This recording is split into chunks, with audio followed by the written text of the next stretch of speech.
जन्मदिन बाटे आदित्य यादव के पार्टी मनी भाई तगरे से।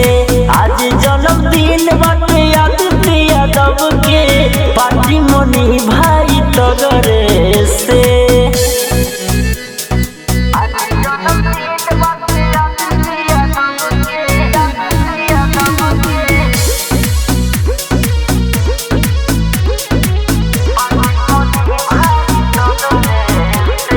सब कोई आई देवे बधाई हो, मम्मी पापा के मन हर्षाई हो। दिलावा के टुकड़ा हम नामा हर जिया 100 साल हो दुगुनामा। हर दुखावा बलैया न छुए हो कलैया बाबू सोना हमरे के।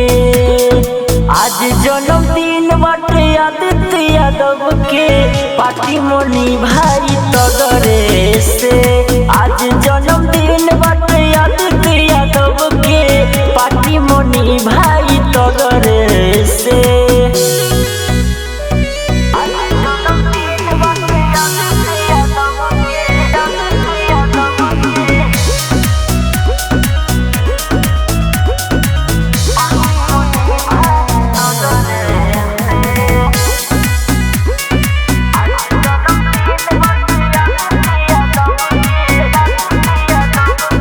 सबसे प्यारा हवे दुलारा हो, चांद सा मुखरा चमकती तारा हो। संतोष बीरू बुड्डू राजा नाचता रे बाजा के डीजे बाजा। हर घर भर में खुशी के माहौल बनल बा, धूम मचल बा संभरे के। अरे आज जन्मदिन बाटे आदित्य यादव के खुशी मनी भाई तगरे से।